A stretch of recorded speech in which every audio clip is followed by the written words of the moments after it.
Hello everyone, welcome to 12 minutes to CLAT. Now that the ALET is over, CLAT is over and the SLAT is also over, now we are left with one major exam, that is MHCET. Maharashtra CET के लिए जिसमें बहुत सारी seats हैं. Now we have to fight for that. Whatever has happened with CLAT, whatever has happened with ALET or maybe SLAT, उन सब गलतियों को समझते हुए अब हमारा आइडियली परफेक्ट प्लान क्या होना चाहिए, specially for quant. That is something we are going to discuss in this session. Step by step I am going to tell you कि क्या गलतियां करी हैं आपने, क्या गलतियां उनको कैसे अवॉइड करना है, कैसे फाइंड आउट करना है. सबसे पहले डॉक्टर के लिए सबसे इंपॉर्टेंट चीज पता है क्या होती है? Diagnosis. Once the doctor has made the diagnosis, now finding the treatment will be easier for them. So diagnosis सबसे difficult step होता है और वही उसी step के लिए हमारा ये पूरा सेशन है कि how to diagnose the problem. कि प्रॉब्लम है कहाँ क्वांट के अंदर में, क्यों हम, because now in Maharashtra CET we are going to get quant questions for sure, we are going to get AR question, analytical reasoning के question, sitting arrangement, ये arrangement मिलेंगे. So हम उसे भाग नहीं सकते. So प्रॉब्लम को आइडेंटिफाई करेंगे, उसका क्या सॉल्यूशन होना चाहिए, क्या हमारा मास्टर प्लान होना चाहिए फ्यूचर में for the next 3 to 4 month जब तक महाराष्ट्र CET का एग्जाम नहीं हो रहा, किस तरीके से आइडियली हमको जाना चाहिए. Will have this session for that only. तो first thing which is very very important, सबसे पहले हम करेंगे डायग्नोसिस. सर कैसे पता चलेगा कि क्या गलतियां हुई हैं, क्यों हम क्वांट में अच्छा नहीं कर पा रहे. उसका सबसे अच्छा तरीका है कि पेपर को एनालाइज करो कि क्वांट में क्या आया, कौन सा टॉपिक आया, why we were not able to do it. अब हमारे पास टाइम है, ठीक है. Now for the next 7 days just try to identify the topic. For example मुझे पर्सनली परसेंटेज में थोड़ी सी प्रॉब्लम है, बट क्योंकि एग्जाम चल रहे थे तो उसको अवॉइड करके मैं आगे बढ़ रहा था. अब परसेंटेज टॉपिक को अच्छे से करना पड़ेगा. Once again see the videos, एक वीडियो 2 वीडियो यहां से वहां से पढ़ के थ्योरी आइडेंटिफाई करनी है कि है क्या परसेंटेज के अंदर में. Then this time unlike CLAT we have to solve the one liner questions also, क्योंकि यहाँ पे वन लाइनर क्वेश्चंस आने वाले हैं. तो जो डिफरेंस है प्रिपरेशन स्ट्रैटेजी में जब हम बात करते हैं क्लैट की और महाराष्ट्र CET की प्रिपरेशन में, वो क्या है क्वांट के अंदर में and how to tackle that. वो डिफरेंस ही ये है कि क्लैट में you are going to get passage based question, जो आप लोगों ने देखा भी है. यहाँ पर वो वन लाइनर क्वेश्चन आएंगे. तो जैसा मैं आपको पहले बोलता था कि यार वन लाइनर की प्रैक्टिस नहीं करनी, बस थ्योरी अच्छी कर लो, कॉन्सेप्ट पकड़ लो, बेसिक कॉन्सेप्ट सीख लो and then go for problem solving, that too passage based question. यहाँ पर उल्टा है.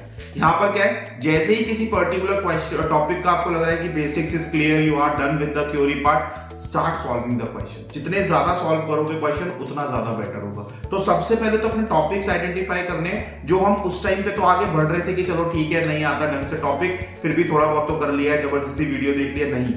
अब अपने को बेसिक बिल्कुल अच्छे करने हैं, because the questions will be from basics. चाहे वो डिफिकल्ट क्वेश्चन हो, चाहे वो इजी हो, चाहे वो मीडियम हो, हर तरह का क्वेश्चन बेसिक से आएगा.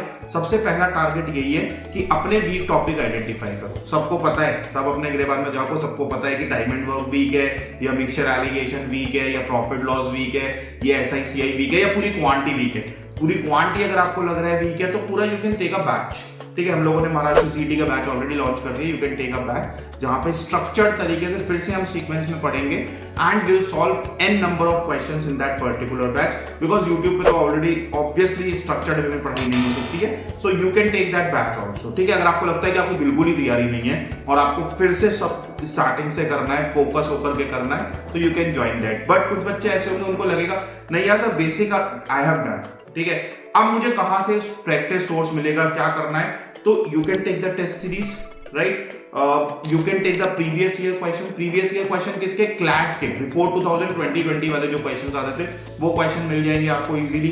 2021 से पहले ALET के जो questions थे वो आपको easily मिल जाएंगे. जामिया के, JMI के, BHU के, जिसके भी आपको questions मिल रहे हैं पिछले 20 साल, 25 साल, 15 साल, 12 साल, जो भी questions की availability है वो question बड़े important है. उसी टाइप के क्वेश्चन MHCET में आने वाले. पेपर का level is going to be very very easy. Once again I am going saying now you have to solve easy level and some moderate level questions of every quant topic. तो हमें क्या करना है, सबसे पहले identify करना है कि खुद से झूठ बोलना बंद करना है और ये आइडेंटिफाई करना है कि हाँ यार ये टॉपिक्स हैं जो मुझे अच्छे से करने ही करने हैं. वो टॉपिक्स जैसे ही आइडेंटिफाई हो जाते हैं फिर उस टॉपिक के बेसिक क्लियर करना है, देन उसकी क्वेश्चन सॉल्विंग करनी है. ये तो हो गया एक पार्ट जो हमें करना ही करना है एज फार एज क्वांट या AR इज कंसर्न. AR में भी कुछ टॉपिक होंगे, may be clocks, may be calendars, may be setting arrangement. इस बार क्वेश्चन भी आया था क्लैट में. तो वो टॉपिक्स भी आइडेंटिफाई करने हैं, फिर उनकी क्वेश्चंस की प्रैक्टिस करनी है। प्लस अब चाहे आप स्ट्रक्चर्ड वे में पढ़ाई कर रहे हो, बैच ले रहे हो, नहीं ले रहे हो, सेल्फ स्टडी के लिए जा रहे हो या बैच के लिए आ रहे हो, वो आपकी मर्जी, दैट्स योर कॉल। लेकिन एक जो नेक्स्ट स्टेप है that is once again going to be important is the mocks. ठीक है, मॉक्स तो आपको लेने ही पड़ेंगे, एमएचसीईटी के मॉक्स परचेज करो। ठीक है, स्टार्ट गिविंग द मॉक्स। ठीक है, अगर आपको लगता है आपका बेसिक ऑलरेडी क्लियर है, ठीक है, आप थोड़े बहुत 5-6 टॉपिक्स हैं उनमें थोड़ा परेशान हो, उधर से देख के कर रहे हो, and then solving the basic question, start giving the mocks. जितने ज्यादा मॉक दोगे, अब तो ये समझ में आ चुका है कि ये गोल्डन स्ट्रैटेजी है, जितने ज्यादा हम मॉक्स दोगे उतने ही ज्यादा हम कॉन्फिडेंट होते चले जाएंगे एग्जाम में। मॉक देने के ज्यादा इंपॉर्टेंट है मॉक का एनालिसिस, राइट। हम क्या करते हैं, हम बस नंबर ऑफ मॉक्स पे फोकस करते हैं। नहीं, नंबर ऑफ मॉक्स पे बिल्कुल फोकस नहीं करना है, इससे कुछ नहीं होने वाला है। ठीक है, एक नंबर टारगेट है कि यार ज्यादा मॉक्स करने हैं, पर जितना डाइजेस्ट कर पाओ उतने ही मॉक्स करने हैं। जैसे फॉर एग्जांपल आज एक फर्स्ट मॉक दिया है, आज क्योंकि आपका फर्स्ट डे है तो ऑब्वियसली मिस्टेक्स ज्यादा होंगी, ऑब्वियसली सीखने के लिए चीजें ज्यादा होंगी, ऑब्वियसली एनालिसिस करने के लिए चीजें ज्यादा होंगी, तो it will take more time. तो अगर एक मॉक दिया है, मे बी उसको एनालिसिस में 8 घंटे, 10 घंटे, 6 घंटे लग रहे हैं, it's perfectly okay, go for that analysis. आपने अगर एक मॉक के साथ बैठ के 10 घंटे बिता लिए ना मॉक देने के बाद में, आपको अपनी 50% प्रॉब्लम्स पता लग जाएंगी, और फिर आपने नेक्स्ट वीक तक, पूरे एक वीक में, 10 डेज में, 15 डेज में, जितना भी टाइम लग रहा है, उन सारी प्रॉब्लम के ऊपर वर्कआउट कर दिया। Then go for the next mock. जब नेक्स्ट मॉक देने जाओगे फिर उसका एनालिसिस करोगे, इट माइट बी पॉसिबल कि उसका एनालिसिस 4 आवर्स में खत्म हो जाए, बिकॉज बहुत सारी mistake already taken care of हो चुकी हैं। वंस अगेन अच्छे से एनालिसिस करना है। फर्स्ट 5 मॉक्स में अगर आपने बहुत अच्छे से एनालिसिस किया, अपनी मिस्टेक्स को आइडेंटिफाई किया और उनको फिर रिपीट नहीं करना, क्या करना है, एक नोटबुक बना लो, उसमें क्या करना है, mock 1 this was my mistake, right. Mock 2 जब देने जाओ तो उसको पढ़ के जाओ। मॉक 3 जब देने जाओ, मॉक 1 मॉक 2 दोनों की समरी पढ़ के जाओ। यार ये वाले क्वेश्चन अटेम्प्ट नहीं करने थे, मैंने अननेसेसरी अटेम्प्ट करके टाइम वेस्ट कर दिया, या फिर ये वाला पार्ट है जो उसमें मैं वीक हूं, मुझे इसमें टाइम वेस्ट नहीं करना है, फ्लो इज द की। जो भी आपने पॉइंट्स लिखे हुए हैं, जो भी कि क्वांट में ये वाले फॉर्मूले थे, ये रिवाइज करने जरूरी थे क्योंकि इसके ऊपर बेस क्वेश्चन आ गया, मैं नहीं कर पाया, या एआर का भी कोई टॉपिक है, same you can do it for AR also। तो उससे क्या होगा, जब आप 5, 6, 7, 8, 9, 10, 12, 15, 20 मॉक्स तक चले जाओगे, आपकी मिस्टेक्स कम होती जाएगी, और पुरानी मिस्टेक को आप रिवाइज कर रहे हो हर मॉक से पहले, तो आप रिपीट नहीं कर रहे हो। Because one line is very very important, मैं हमेशा अपने स्टूडेंट्स को बोलता हूँ, making a mistake is not a mistake but repeating a mistake is a crime. अगर आप अपनी मिस्टेक्स को रिपीट करते चले जा रहे हो, then it is a crime, then it is a suicidal thing. So क्या करना है, अपने को रिपीट नहीं करनी है मिस्टेक। और रिपीटेशन कैसे बचेगा, जब हम एनालिसिस करेंगे और उस एनालिसिस को अपने सामने रखेंगे before giving the next mock. ठीक है, हमारे सामने वो पॉइंटर्स होने चाहिए कि ये गलती तो पक्का नहीं करनी, नई गलती करूंगा।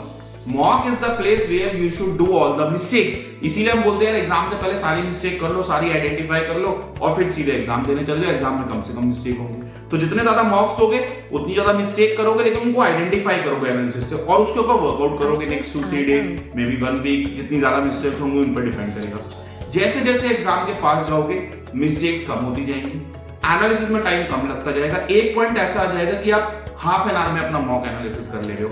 ठीक है, मिस्टेक्स ही इतनी कम है, राइट। और प्लस अपने आप मार्क्स की इंप्रूवमेंट आप देखोगे, ड्रास्टिक इंप्रूवमेंट होगी from the first mock to the 50th mock to the 30th mock, जो भी आप दे रहे होंगे। जैसे जैसे आप बढ़ते चले जाओगे वैसे वैसे प्रिपरेशन ऑलरेडी होती जाएगी। सो मैंने क्या बोला, क्या स्ट्रैटेजी होनी चाहिए, सबसे पहले अपने आप से पूछना है, सही सही पूछना है, सही सही जवाब देना है, यार ये एरियाज मेरे, उन एरियाज के ऊपर में सबसे पहले बेसिक अच्छा करना है, देन उसके कुछ क्वेश्चन सॉल्व करने। Once again I am saying, difficult question नहीं आएंगे एग्जाम में, या तो इजी क्वेश्चंस करने हैं और कुछ थोड़े बहुत मॉडरेट क्वेश्चन करने हैं। कोई भी पर्टिकुलर टॉपिक उठाया, लेट्स से परसेंटेज, अब बुक में मान लो उसके 500 क्वेश्चन है, तो 500 के 500 सॉल्व नहीं करने। अगर 100 क्वेश्चन करके कॉन्फिडेंस आ रहा है कि हाँ यार डुएबल क्वेश्चन आएगा तो I am able to do it, leave it, बाकी 400 क्वेश्चन छोड़ दो। ठीक है, बुक में मान लो प्रॉफिट लॉस के 200 क्वेश्चन है, जो भी पर्टिकुलर XYZ बुक है आपके पास में, जिससे भी प्रैक्टिस कर रहे हो, आपने चैप्टर पढ़ा, 50 क्वेश्चन के बाद आपको लग रहा है मुझे कॉन्फिडेंस आ गया, छोड़ दो बाकी क्वेश्चन। ठीक है, क्योंकि सेम क्वेश्चन तो वैसे भी नहीं आने वाला है, तो अब वो आप प्रैक्टिस करो just for to gain some confidence. हमेशा सॉल्व बुक्स लो, स्पेशली इन क्वांट। क्या होता है कि आप अनसॉल्व बुक लेते हो, फिर आपको सॉल्यूशन नहीं मिलता, या फिर आपको हमेशा ही लगता है मेरा सॉल्यूशन कहीं बड़ा तो नहीं है, क्या पता कोई छोटा सॉल्यूशन हो। So I would always recommend go for the solve books. जो भी सॉल्व कर रहे हो उसका सॉल्यूशन आपके पास होना चाहिए, सो दैट आप फटाफट एनालिसिस कर पाओ। ये नहीं कि वेट कर रहे हो, पहले डाउट पोर्टल में डाला फिर उसका वेट कर रहे हैं या किसी से पूछ रहे हैं, फ्रेंड से पूछ रहे हैं। यार सॉल्यूशन होना चाहिए, एटलीस्ट एक सॉल्यूशन तो होना चाहिए उसका जो उस बुक के अंदर में हो, या फिर जो भी मटेरियल आप पढ़ाई कर रहे हो वो आपका सॉल्व होना चाहिए, सो दैट कंफ्यूजन कम हो और एट द सेम पॉइंट आप एनालिसिस कर पाओ। अदरवाइज वो डाउट आप एनालिसिस करोगे जो है जाकर के हफ्ते भर बाद, 2 दिन बाद, 3, फिर वो मजा नहीं रहता पढ़ने का, ठीक है। So that's how you have to practice और that's how you have to follow it. Mock से आपकी स्पीड फास्ट हो जाएगी, मॉक से you will understand your weaknesses, mock से यू विल अंडरस्टैंड कि आपकी राइट डायरेक्शन में पढ़ाई हो रही है नहीं हो रही है। All the things will be taken care of by mocks, ठीक है। और बेसिक तो करना ही करना है। So that's how you have to start preparing for your MHCET exam now. Definitely हो जाएगा, बहुत ही इजी एग्जाम है। नेक्स्ट 3 to 4 मंथ्स अगर स्ट्रक्चर्ड वे में तरीके से पढ़ाई कर ली 100% हो जाएगा, ठीक है। आपको समझ में नहीं आ रहा है तो हमने बैच लॉन्च किया है, आप बंद करके बैच ज्वाइन करो और जो बोलते जाए टीचर्स वो फॉलो करते जाओ, डेफिनेटली सिलेक्शन हो जाएगा। All the very best to all of you, thank you so much and all the best.